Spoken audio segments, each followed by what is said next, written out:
Se suele creer erróneamente que el poder debe ir acompañado del distanciamiento. La mayoría sigue creyendo que un líder, para ser respetado, debe sentarse en una oficina de cristal, utilizar un ascensor privado y vestir trajes caros sin una sola arruga. Esa es la mentalidad de la vieja era, la mentalidad de las máquinas de gestión basadas en el miedo y el mando.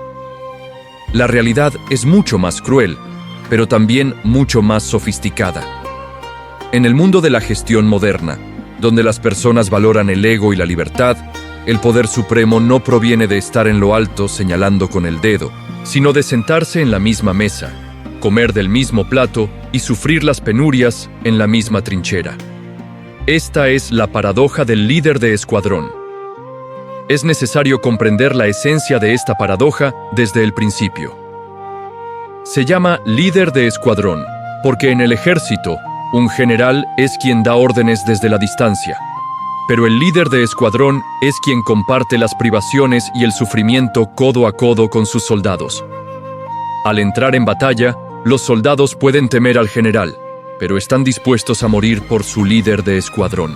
Aplicado a la gestión de recursos humanos o a la dirección de empresas, este principio se convierte en un arma psicológica extremadamente afilada para romper los mecanismos de defensa del ser humano.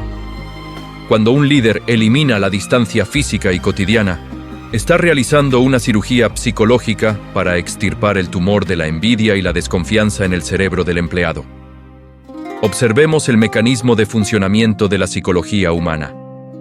Al enfrentarse a un sujeto con un estatus más alto, más rico y con una vida más placentera, el cerebro del subordinado activa automáticamente un mecanismo de defensa por instinto de supervivencia. Se asume por defecto que esta relación es de explotador y explotado. El pensamiento es simple: usted paga y yo vendo mi fuerza de trabajo. Al terminar mi horario me voy.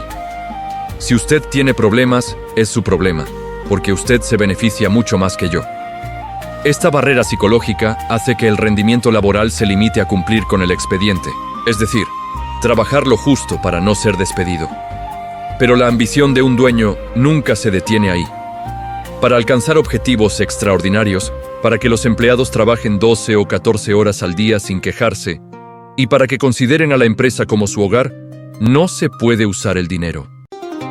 El dinero siempre tiene un límite, mientras que la entrega basada en las emociones es infinita.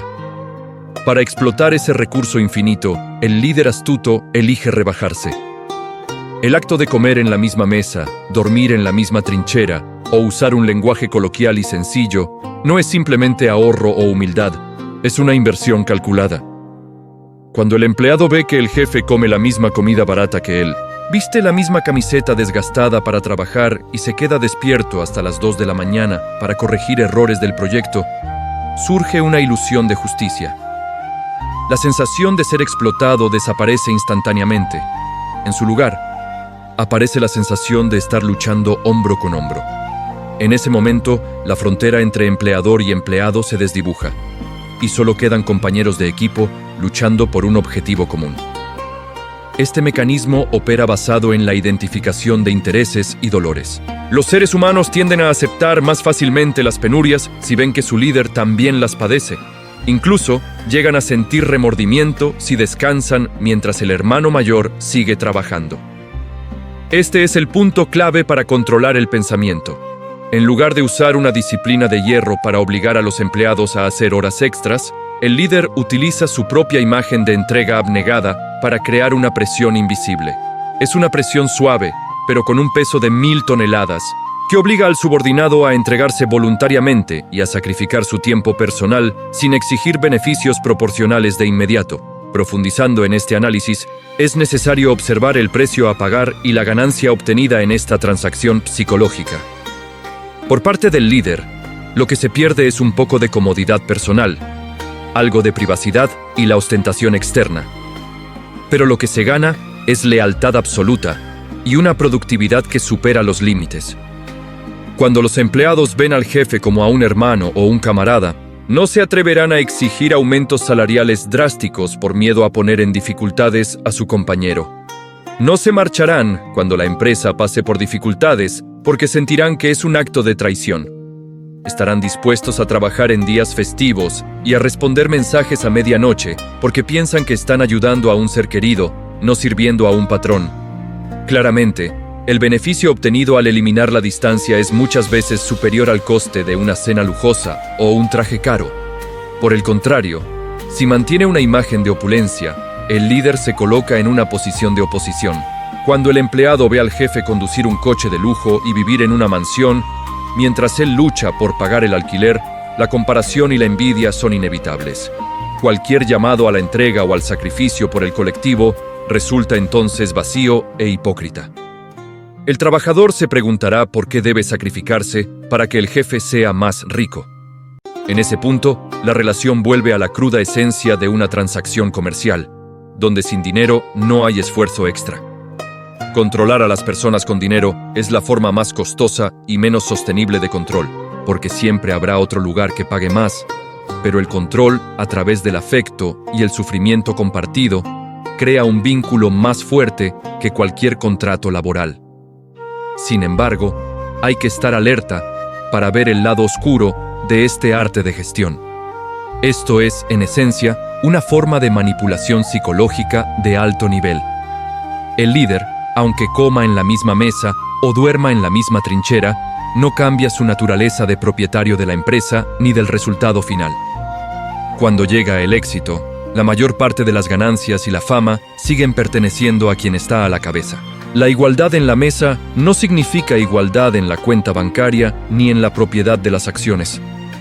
La trampa reside en que el empleado suele sufrir una confusión de conceptos entre compartir el trabajo y compartir los beneficios. Comparten las dificultades de manera equitativa, pero rara vez reciben una parte de los resultados proporcional a lo que entregaron bajo el nombre de hermandad. La realidad muestra muchos casos en los que, cuando la empresa es pequeña, el jefe y los empleados son hermanos, comen juntos y duermen en la oficina. Pero cuando la empresa crece y tiene éxito, ese hermano mayor de antaño empieza a cambiar. En ese momento, la distancia comienza a restablecerse.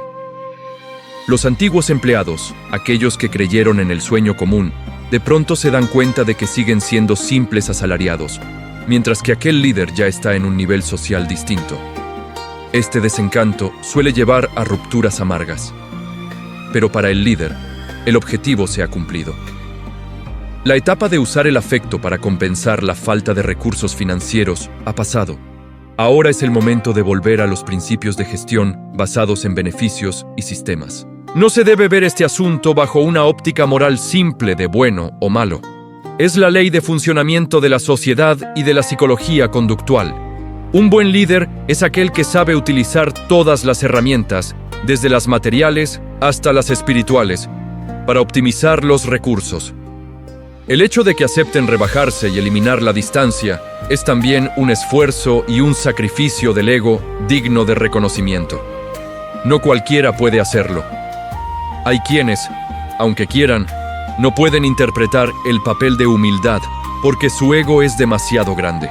Por ello, quienes triunfan construyendo la imagen del líder de escuadrón suelen ser personas con una capacidad extraordinaria para controlar sus emociones, son maestros de la actuación en la vida real. Otro aspecto a diseccionar es el impacto de este método en la cultura organizacional. Cuando se derriban las barreras, la información fluye más rápido.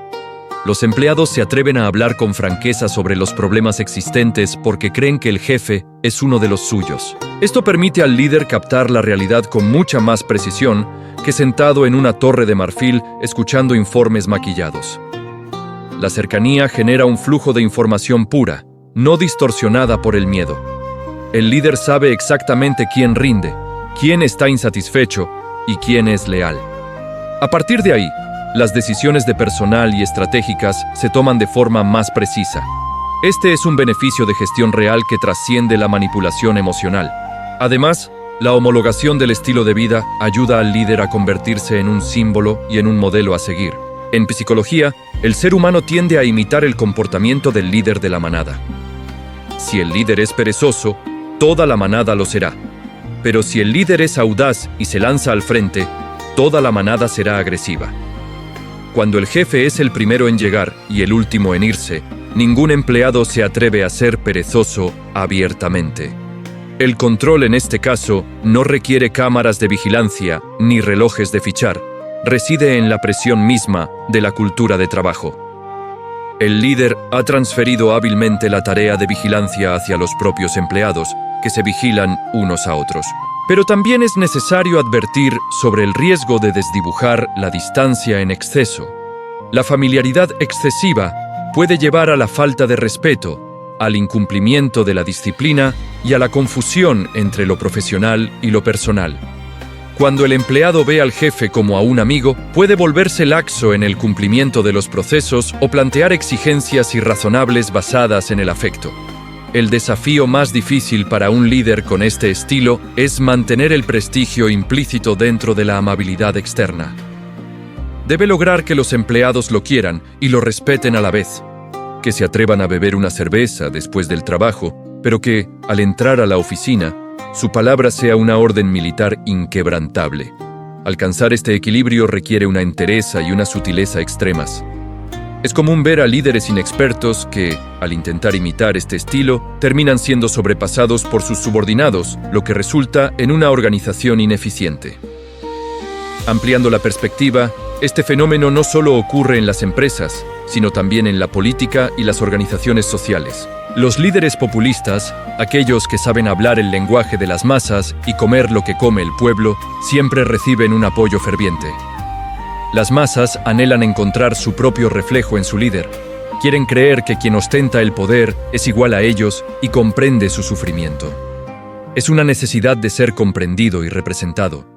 Quien satisface esa necesidad psicológica tiene el control sobre la multitud, aunque en realidad, tras bambalinas, la vida del líder y la de la multitud sigan siendo dos mundos completamente distintos. Volviendo al trabajador, quien se encuentra dentro de esta matriz psicológica debe mantener una visión lúcida.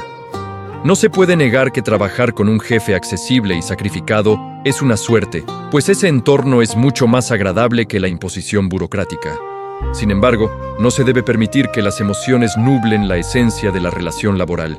El entusiasmo y la entrega son necesarios para ascender, pero deben basarse en compromisos claros sobre los beneficios. No permitas que las comidas compartidas o las confesiones de hermandad te hagan olvidar la negociación de salarios, bonos, seguros y planes de carrera. La lealtad es valiosa, pero debe colocarse en el lugar correcto. No vendas barata tu lealtad por unos pocos gestos de amabilidad calculada. También hay que reconocer que esta eliminación de distancias es un arma de doble filo para el propio líder si no es sincero. En la era de la explosión informativa, cualquier falsedad es fácil de desenmascarar. Si un día los empleados descubren que el jefe que siempre se quejaba de la pobreza está comprando secretamente propiedades multimillonarias, el colapso de la confianza será devastador. La sensación de haber sido engañado transformará el afecto en odio. En ese momento, la resistencia del colectivo será más fuerte que cualquier huelga por motivos económicos, porque la herida en la confianza es siempre más dolorosa que la carencia material. En resumen, la paradoja del líder de escuadrón es una prueba de que el poder blando es a veces más eficaz que el poder duro. Eliminar la distancia es una táctica de gestión magistral para identificar los objetivos personales del líder con el ideal común del colectivo. Ataca directamente el talón de Aquiles emocional del ser humano, despertando el espíritu de entrega y la lealtad voluntaria. Para el líder es una forma de optimizar costes y maximizar el rendimiento. Para el trabajador es un entorno laboral humano, pero plagado de trampas emocionales. Para sobrevivir y prosperar en este entorno, se necesita mantener la cabeza fría y el corazón caliente. Entrégate al máximo en el trabajo y valora la cercanía del líder, pero nunca te hagas ilusiones sobre tu posición real. Siempre debes recordar que, en este tablero de ajedrez, aunque el rey ponga su brazo sobre el hombro del peón, el peón sigue siendo un peón. Su misión es avanzar y sacrificarse para proteger al rey. Solo cuando el peón recorre todo el tablero y es promocionado, su estatus cambia. Antes de eso, toda amabilidad es simplemente el lubricante para que la maquinaria funcione sin fricciones. No permitas que el desvanecimiento de la distancia nuble la frontera de tus intereses fundamentales. La cruda realidad es esta. El líder necesita la empatía para controlar, mientras que el empleado necesita la lucidez para no permitir que se aprovechen de su bondad.